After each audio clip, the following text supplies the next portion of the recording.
It has been another in a group of many big-time nights at the draft for the Kentucky Wildcats. You think about P.J. Washington, Tyler Hero, and then in Keldon Johnson, who will be an absolute steal at that pick. And we say picks as we bring Coach Cal on set.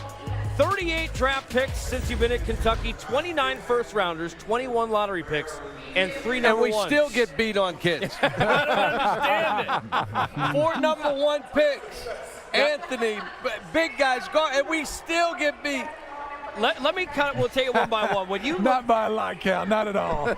When you look at PJ, he's a guy who obviously has tons of talent and drive. Give us a sense of what tells you he can be special, Cal, at the next level. Let me tell you what he did for our program, and I told him this.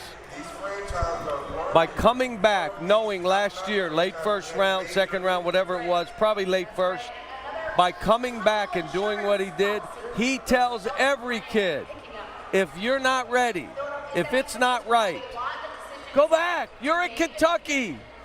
Go back, have a ball, try to win a national title. A lot of these kids go to high school, the biggest, the strongest, the fastest, and don't think they have to grind. And they think they can fool their way. You can't. You either work your way in, there's a pack of dogs and there's one bone. Who's eating? And so PJ came back on a mission. Unbelievable. E.J. Montgomery now. Even Nick, same deal. Take advantage by coming back. But I think PJ told other college players, this is what can happen if you come back.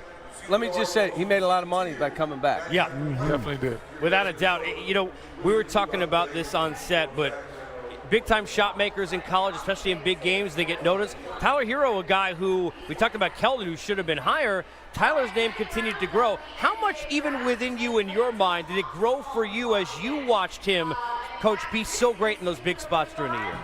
The biggest thing with him is his work ethic is so strong that he believes he's even better than he is.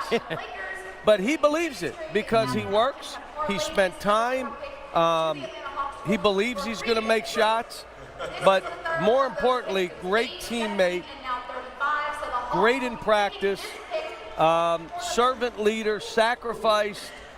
Couldn't be happier for him. Now, he came with us as a 4-star, didn't play in the McDonald's game, from Wisconsin. You know, I'm kind of tired of all the, oh, they're pros before. Come on, just stop. Do kids get better? Do they learn to guard? Do they have a competitive spirit? They learn to share. How many of these guys, Steve, are going to the NBA and being volume shooters? No, not a lot. Not a lot at all. Any? No. Okay, not a so lot. you're a volume shooter in college. Guess what? You better learn what it means to pass. Now, I hate to say I do have like 8 volume shooters in the NBA. Cal, let me ask you this. Let me ask you this, Cal. You said competitive. You said grind it out. You said team plays and all that. That was Keldon Johnson for me. So Yes.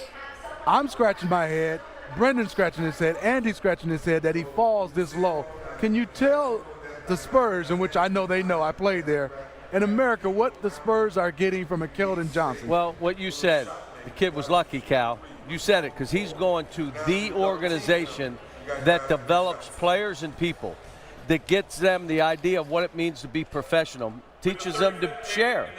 But the biggest thing in this draft, and you guys know, if you can't work out for 30 teams. So if you slip out of your comfort zone and you didn't work out for this team, that team, that team, that team, you may drop 5, and then what happens? Then they're like, what's wrong with this guy? There's something wrong. I'm not taking him either. I swear, we sat there, and I'm on the phone. Are you taking my guy? I mean, I'm like losing my mind. There was a team that thought he would go to, they was going to slip a little bit more, so there was some stuff doing.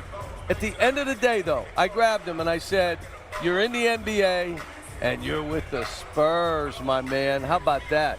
John, why have you dubbed this night graduation day? Because, you know, our kids, again, we graduated 20 players in my 10 years. 4 players graduated in 3 years, including my son. But they come because they want to be trained. They want to be professional. They want to learn to be great teammates. So at the end of the day, our season does not end until this night ends. And that's why when the last guy of mine is drafted, Ben, I run. I'm running out Yeah, we to get tackled in you the to car. get in I there. don't know how you got Andy me up grabbed you. here. Yes. I had my people stop you. There were like 3 people tackle me. I said, look, I'm going to my car. But, you know, and that's why we call it graduation day, because this is the end of the road for our season now. And I heard you talk about everybody's work ethic, and you talk about how all these guys grinded, and specifically PJ came back as a totally different player. Is there one thing specifically you can point to that he did differently? Because he didn't resemble the same guy. And then as the year went along, he got even better. Yeah. He got even more hungry. I was telling him, listen, Kentucky wasn't even trying to fool you. They were going to run simply what turn 4, turn 5, drop it into PJ, and let him carry you home. He couldn't have done that last year, but this year he was truly special, carried the team. Well, here's what it With was. 1 foot. Right. Here's what I would say. He led every run. So all of a sudden, he went from the back of the pack because I'm the biggest, strongest, fastest. I don't have to I'm going to win every run. I'm going to win every scrimmage. If you look at his percentage of scoring down the stretch of big games, and we were in a bunch, his has to be the highest in college basketball. His skill set, shooting threes, all that stuff, his ability to shoot free throws, his ability to guard guards, where he wasn't in good enough shape last year to do it. This season, well, let me tell you, at the end of last season, he went through the process. He says to me, Coach, I'm going 3-a-days. Why didn't you do that for us? You're going 3-a-days now? Hey, better late than never. But I think he learned from it, that I've got to work like this if I'm really going to be something. Coach, we talked about with the 2 Duke players in the front 3, it's the 5th time it's happened ever. One of the other 4, 2012, thinking of AD and MKG. Anthony Davis, obviously in the news so much the last year. I know you know how good the kid is. Have you talked to him? How proud are you of the way he's handled what's not been an easy situation, and now he goes to L.A.? The guys that played know, after you get your contract and your money, there's only one thing, championship. Yep. Or you're going to win a chip. I mean, that's it. So, and these guys will tell you, your window of opportunity, it's small, babe. It is not 15 years. It's probably about 6. And so Anthony's looking at this, and there are probably other players in the league, like that are max deals that are looking at this saying, look, I want to be somewhere where we can win a championship. And that's what he wanted to do. And I think anywhere he would have gone, I think it would have happened. I kind of like L.A. because the league needs it. I really believe that. And what does this league need, the way they're climbing? But I would say having a really good team in L.A.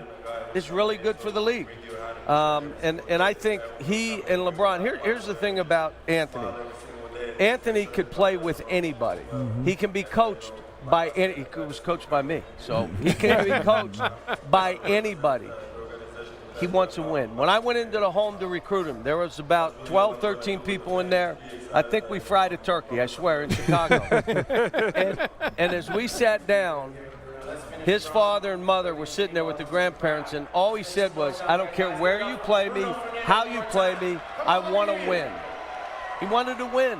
He won a gold medal. He won a national title. He wants to win a world championship. Love that. You could run to your car now, I think. Yes. We're gonna let I'm you not go going to down tag there. you anymore. I'm out. All right. I'm out. There Right he here. goes with all of his Appreciate that. hats. All We the thank hats. Coach The Cal. right hats. The right hats. The right hats. How many trades have happened in the last 3 minutes? You think None I'm with joking? those Probably hats. like 7 of them. We'll come back.